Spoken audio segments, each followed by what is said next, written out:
అమ్మా మా నవీన్ యాదవ్కు నీ ఓటేసి గెలిపియాలే అని మంత్రి జూపల్లి కృష్ణారావు జూబ్లీహిల్స్లో ఉండే ఓ ముసలమ్మను అడిగిండు. ఓట్ల ప్రచారానికి ఎప్పుడు వస్తారా అని ఎదురు చూసి అదును చూసి అడుగుదాం అనుకున్నదో ఏమో ముసలమ్మ. అబ్బా దొరికిండ్రురా అన్నట్టు ఏం అడిగిందో ఈనుండ్రి.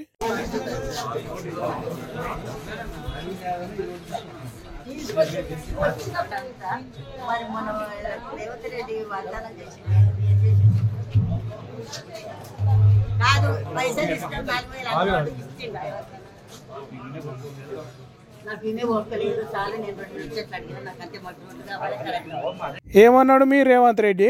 ముసలళ్లకు 4,000 పింఛన్ ఇస్తానన్నాడా లేదా? కరెంటు ఫ్రీ అన్నాడా లేదా అని మంత్రి గారి ముఖం పట్టుకొని అడిగింది. దానికి మంత్రి ఏదో సర్ది చెప్పబోతే, నువ్వు నాకు ఏం చెప్పకు, 4,000 పింఛన్ చేసి మాట్లాడు, మాకు ఫ్రీ కరెంట్ ఇచ్చి మాట్లాడని మంత్రిని వచ్చే నాలుకే మడతపడకుండా చేసింది. అయినా సర్ది చెప్పే ప్రయత్నం చేస్తే ఏమంటున్నదో ఇనుండ్రి ముసలమ్మ.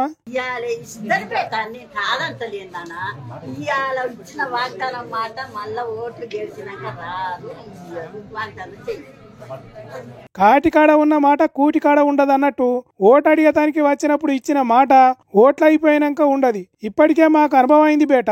ఒక్కసారి నమ్మితే పొరపాటు, ఇంకోసారి నమ్మితే మూర్ఖత్వం అవుతుంది అన్నట్టు మాట్లాడే వరకు ముసలమ్మకు ఏం సమాధానం చెప్పలేకపోయాడు మంత్రి సారు. ఒక మంత్రికే కాదు, జూబ్లీహిల్స్ కాంగ్రెస్ క్యాండిడేట్ కు కూడా ధమ్కి ఇచ్చినట్టు మాట్లాడింది ముసలమ్మ.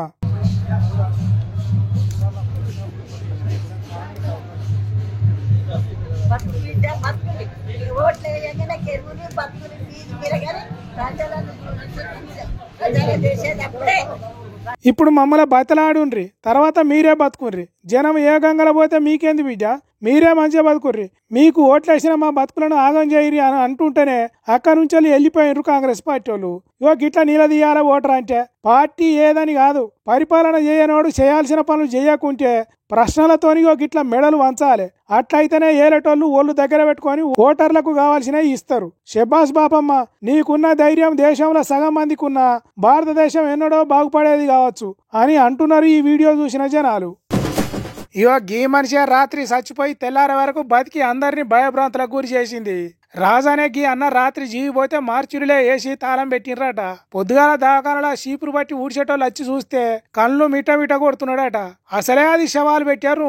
దాంట్లో రాత్రి పెట్టిన శవం లేచి చూస్తే అక్కడ ఉన్నోళ్ళకి ఎట్లుండాలి, గుండెల మీద పెద్ద సుత్తతోని గట్టిగా కొట్టినంత పని అవుతుంది. అట్లయినా స్వీపరు ధనాధన దవాఖాన డాక్టర్ల దగ్గరికి పోయి ముచ్చట చెప్తే వాళ్ళు వచ్చి చూస్తే రాజు కదులుతున్నాడట. ఇంకేమున్నది, పేషెంట్ వాటికి తీసుకుపోయి ట్రీట్మెంట్ ఇస్తే ఇట్లా మాట్లాడుతున్నాడు. ఏమైందే రాజానా, నువ్వు చచ్చిపోయి నువ్వు ఎట్లా బతికినావు, యమలోకంలో యమధర్మరాజు ఎట్టున్నాడు, వాళ్ళని తప్పించుకొని నువ్వు ఎట్లా బయటపడవో మొత్తం పూసగుచ్చి చెప్పే. డబ్బులు లేదు ఎట్లా అని చెప్పేసి ఇది ఎందుకు పోవాలని చెప్పి ఈయన ఆగిపోయినా. ఈయన ఆగిపోయి ఈ క్యాంటీన్ కాడ పడుకుంటున్నా. 3 రోజులు పడుకున్నా.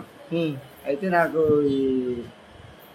ఇది తొండి లేవట్లేదు కాబట్టి ఆటోమేటిక్గా మూత్రం వచ్చింది తెలుస్తుంది.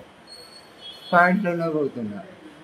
పాయింట్లో పోతుంటే 2 రోజులు పోయేసరికి వెళ్ళొచ్చిందని చెప్పేసి తీసి వీళ్ళు మార్చి గేటు ముందు వేసారు.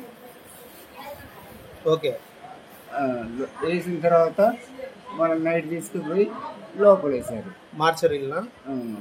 రాధనకు శక్తి లేక చెప్పలేకపోతున్నాడు గాని సర్కార్ దవాఖానకు తొండి నొప్పితోని ఆరోగ్యం బాగలేక వచ్చిండట రాజన్న. తోడుగా ఎవరు లేరని వార్డులో చేరిక చేసుకోలేదట డాక్టర్లు. అందుకే దవాఖానలో ఉన్న క్యాంటీన్ దగ్గర పండుకున్నాడట 3 రోజులు. మరి మనిషి ఉన్నాడా పోయిండా అనేది చూడకుండా దవాఖానలో పనిచేసేటోళ్ళు తీసుకుపోయి మార్చూరి గేటు ముందట వేసిండ్రట. రాత్రి తాళం వేసే ముందు రాజన్నను మార్చూరిలో వండబెట్టి లాకేసిపోయిండ్రట. పొద్దుగాల ఊడ్చేటోళ్ళు వచ్చి చూస్తే కళ్ళు తెరిచి చూస్తున్నాడట, అటు ఇటు కదులుతున్నాడట.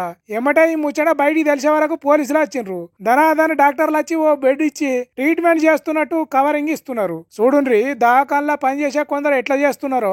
వాళ్ళు తలుసుకుంటే సచ్చిన మనిషిని బతికిస్తున్నారు, బతికిన మనిషికి చచ్చిపోక ముందే డెత్ సర్టిఫికేట్ ఇస్తున్నారు. సార్లు దవాఖానలో పెద్ద సార్లు చూస్తున్నారా ఎట్లా మీ కింద పని చేసేటోళ్ళు చేస్తున్నారో. మరి దీని మీద ఎటువంటి చర్యలు తీసుకుంటారో ఏమో గాని ఇట్లాంటి మల్లో తప్ప జరగకుండా గట్టి చర్యలు తీసుకోండి అని అంటున్నారు మహబూబాబాద్ జిల్లా జనాలు.